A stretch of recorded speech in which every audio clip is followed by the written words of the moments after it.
Welcome to Dewey, best of Reddit drama, where real stories of love, betrayal, survival, and healing come to life. If you've ever faced heartbreak or fought your way back to yourself, you're in the right place. Here, every story matters, every comeback is celebrated. If you find meaning in these journeys, don't forget to subscribe. Your next story might just be the one that changes everything. And of those slow, golden afternoons, the kind where the sunlight spills across the floor, the house is quiet, and for once, everything feels at peace. I had just sat down with a cup of tea when the doorbell rang. I wasn't expecting anyone. When I opened the door, there he was, Nicholas, standing on my front porch, a baby carrier slung over one arm and a thick beat-up folder clutched in the other. His face was tight, serious, too serious. I smiled anyway. "Hey, come on in," I said, stepping aside, thinking maybe he just needed a break from new parent life. Maybe he just needed his sister. God, I wish that had been it. Before I could even finish asking if he wanted coffee, he cut me off. "You don't need this house anymore," he said flatly. "You should give it to us. We have a baby now." For a second, I honestly thought I misheard him. I laughed, awkward, waiting for him to crack a smile, to tell me he was just being an idiot like always. But his face, stone, cold, dead serious. The air in the room shifted, heavy, brittle, like something beautiful had just cracked straight down the middle. He started talking fast, words tumbling out like he'd rehearsed them 1,000 times. Their apartment was too small. The rent had gone up. Life with a newborn was harder than you could ever understand. And because I was single, because I didn't have a family, it only made sense in his mind that I should just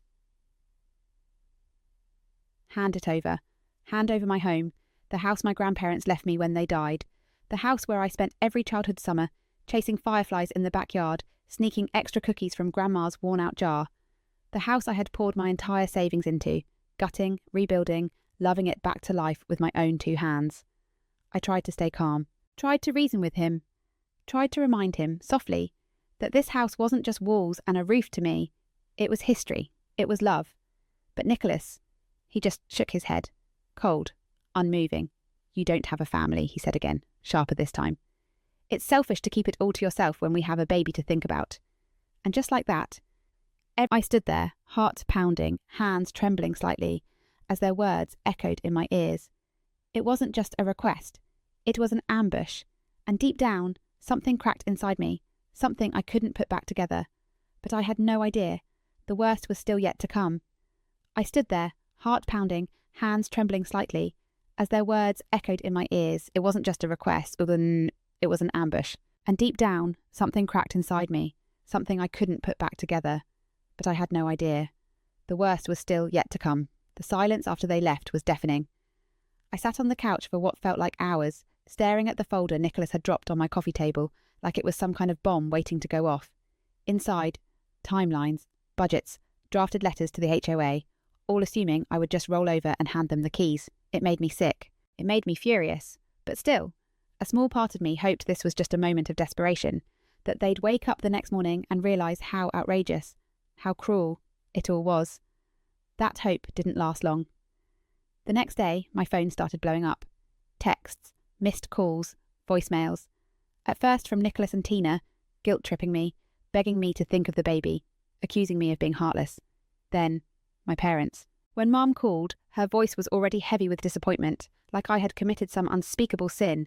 "You don't need that big house all to yourself, sweetheart," she said, the way someone might scold a selfish child. "Mark's struggling. He has a family to take care of. It's only fair you make some sacrifices." Sacrifices.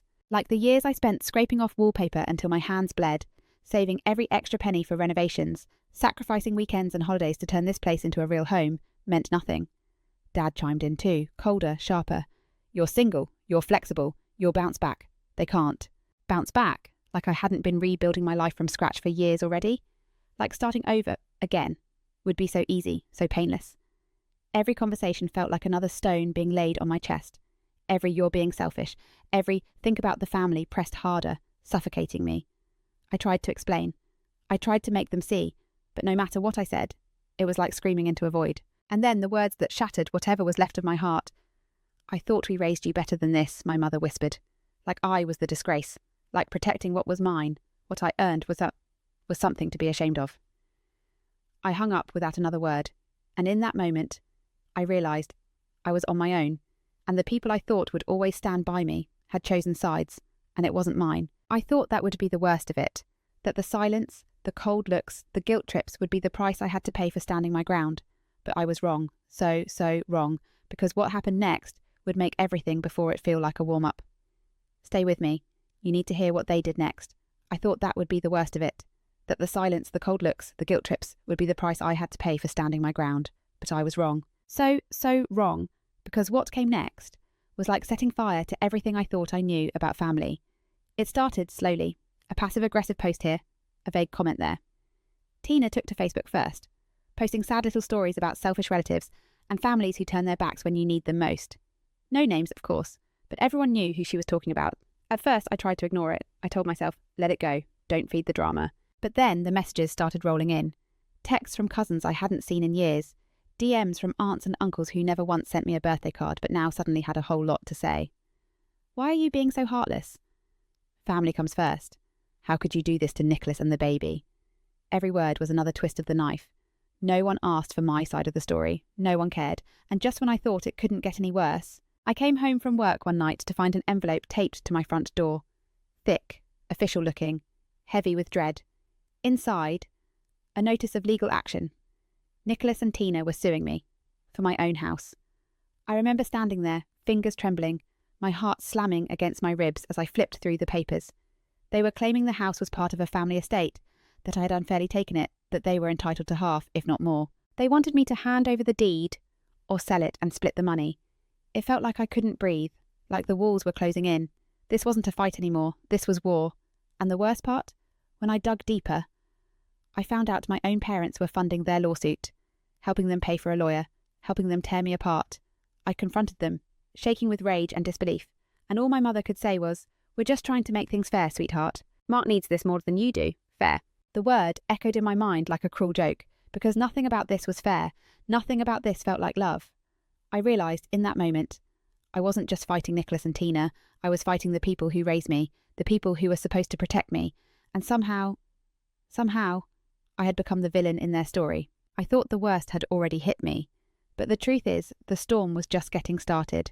Because when I started digging into the lawsuit, I uncovered something so twisted, so unforgivable, that even now I can barely say it out loud. Stay with me. You need to hear how deep this betrayal really went. I thought I had already seen the worst of it. The betrayal, the coldness, the public humiliation, but I was wrong. So horribly, painfully wrong. When I met with my lawyer to review the lawsuit documents, I still clung to a tiny shred of hope. Hope that maybe, just maybe, this was all some kind of misunderstanding. That even if Nicholas and Tina were angry, they hadn't crossed a line that couldn't be uncrossed. But that hope shattered the moment my lawyer pulled out a file, dropped it on the table, and slid it toward me. "This," he said, tapping the paper, "is what they're building their case around." I leaned in, heart already hammering against my ribs. At the top, in bold letters, "Family Agreement." I frowned. I had no idea what that even was. As I read, my hands began to shake. It claimed that I had agreed, signed even, to share the house with my siblings after our grandparents' passing, that I had promised not to claim it solely for myself, and there, at the bottom, was my signature. Except, it wasn't mine. It looked like mine. The loops, the slant, the way my Y curled at the end. It was close. Almost perfect. But it wasn't. It felt like looking at a photo of myself where the eyes were just a little too lifeless. "I didn't sign this," I whispered, my voice barely audible. My lawyer nodded grimly. "We know it's forged, I can already tell, but we'll get an expert to confirm it." Forged. My own brother. My own family. Faking my signature to steal the home my grandparents entrusted to me. The betrayal punched the air out of my lungs. I sat there, stunned, as my lawyer kept talking, explaining our next steps, how we would tear their case apart, but I barely heard a word. All I could think was, how could they do this to me? How could they look me in the eye, smile, lie, and still call me family? And while all this was happening, to quote, Tina kept posting heartbreaking stories about living cramped in a shoebox apartment, pleading for just a little fairness, painting me as the greedy villain hoarding everything for myself. But the truth? Friends of mine had seen her. At luxury baby boutiques, buying $800 cribs, $500 strollers. At spas, sipping champagne. At five-star restaurants, posting filtered pictures of her designer meals. Struggling, my arse. It wasn't about giving their child a better life. It wasn't about family. It was about greed. It was about entitlement. It was about taking something they thought they deserved, simply because they wanted it. And the worst part, the more they lied, the more people believed them.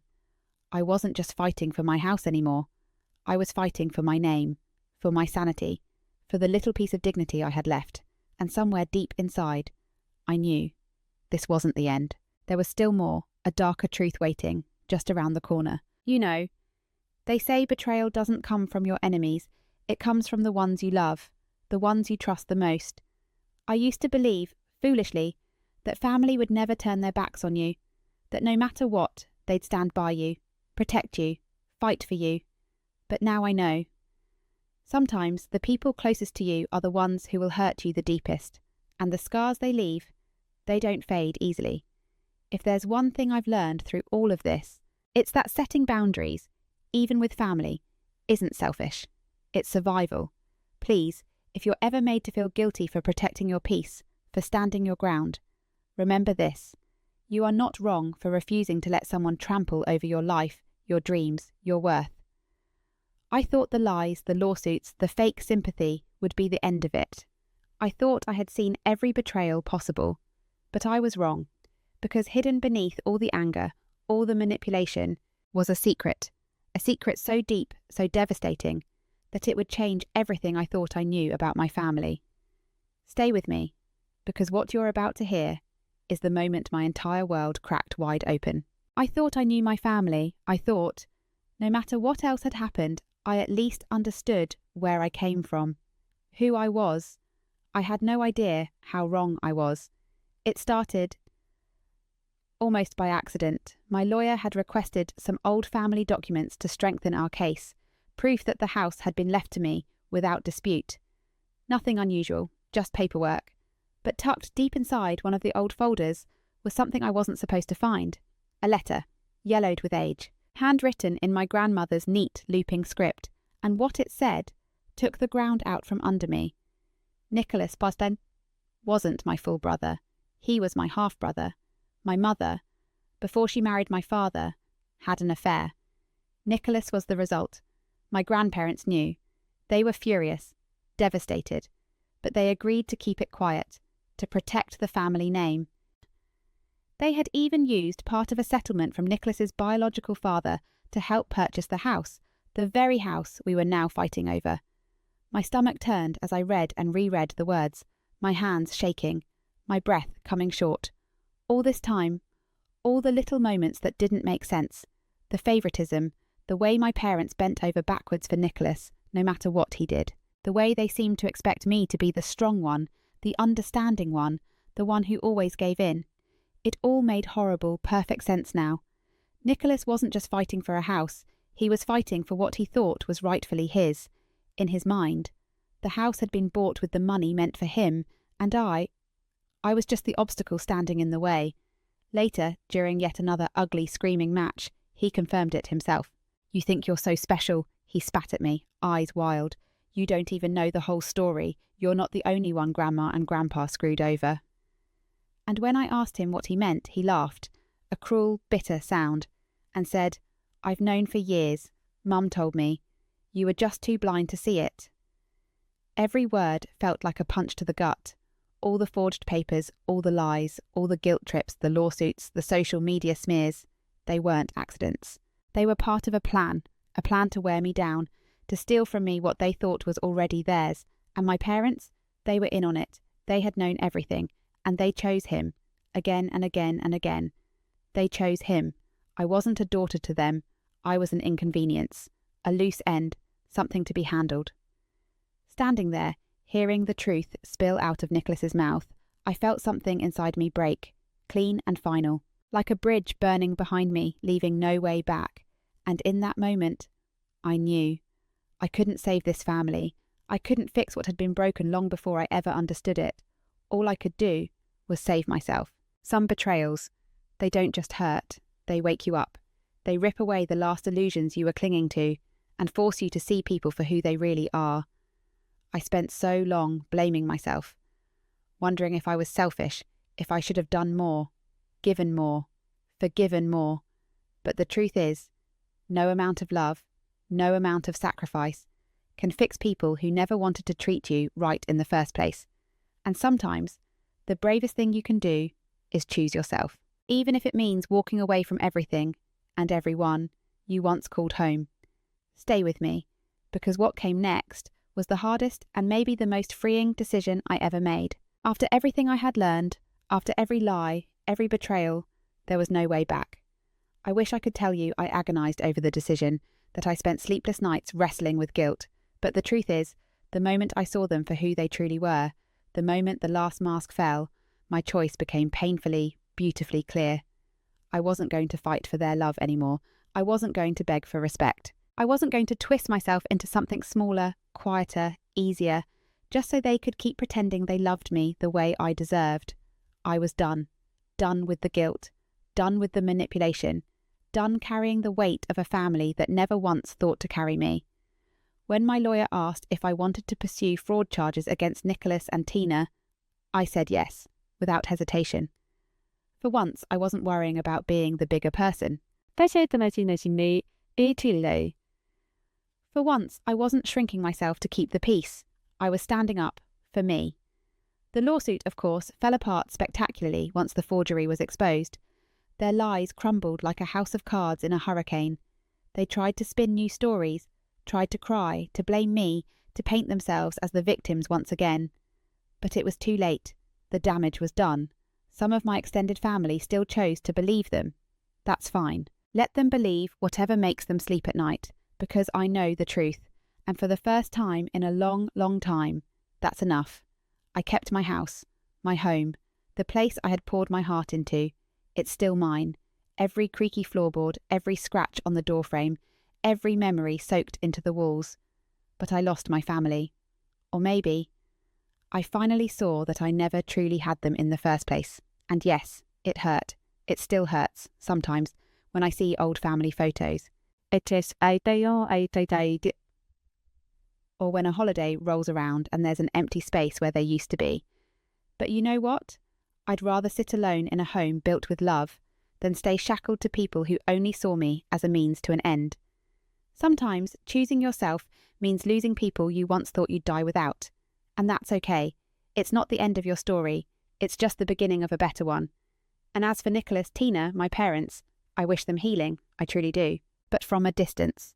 Because some bridges aren't meant to be rebuilt. Some fires are meant to burn. When I finally let go of the people who only loved the version of me they could control, something unexpected happened. I found peace, real bone-deep peace. The first few months after everything ended were hard, quiet, lonely sometimes, but not the kind of loneliness that crushes you. It was the kind of solitude that gives you space to breathe, to think, to heal. I poured my energy into my home, this home that I fought so hard to keep. I planted a garden in the backyard, just like my grandmother always dreamed of. I fixed the squeaky porch swing. I repainted the walls, bright and warm, filling the house with sunlight again. It wasn't just a house anymore. It was a sanctuary, a new beginning. And with that new beginning came growth I never saw coming. I got promoted at work, twice. Without the constant drain of toxic family drama, I had so much more energy, more focus. I took on projects I was passionate about, connected with mentors who believed in me, and slowly, steadily, I built a career I was proud of. My finances stabilised. For the first time, I wasn't just surviving, I was thriving. I took trips to places I'd only ever dreamed about. I started saving for things that mattered to me, not out of fear, but out of joy. More importantly, I built a family of my own, not by blood, but by choice. Friends who became sisters. Mentors who became like second parents. People who showed up for me without expecting anything in return. People who didn't guilt me or shame me or try to make me smaller. And slowly, the holidays stopped feeling empty. They started feeling full of laughter, full of warmth, full of love. The scars are still there. They always will be. Some nights, when the house is quiet and the world feels too heavy, I still feel the sting of everything I lost. But then I remember, I didn't lose anything that was ever truly mine. I kept what mattered. I kept myself. And from that, I built a life better than anything they ever tried to take from me. So if you're standing where I once stood, heartbroken, betrayed, scared to start over, hear me when I say this. Choosing yourself isn't selfish. It's survival. And on the other side of that hard, painful choice, there's a life waiting for you. A life more beautiful than you can imagine. I'm living proof. And I wouldn't trade this hard-won peace for anything in the world. If you take anything from my story, let it be this. You are allowed to walk away from people who hurt you, even if they share your blood. You are allowed to protect your peace, your dreams, your future, without apology. It's not selfish. It's survival. It's strength. Sometimes, losing what you thought you needed is the only way to make space for what you truly deserve. Healing isn't easy. It's messy. It's slow. It's heartbreaking. But it's also the most powerful thing you will ever do for yourself. And on the other side of all that pain, there's freedom. There's peace. There's a life waiting for you. Brighter, stronger, and more beautiful than you ever imagined. Thank you for listening to my story, for holding space for my pain, and for my healing. It means more than you know. Thanks for watching the video. If you enjoyed it, don't forget to hit the like button and share it with others. Make sure to subscribe to the channel and turn on the notification bell so you don't miss any exciting videos. And if you have any thoughts, feel free to comment below. We love hearing from you.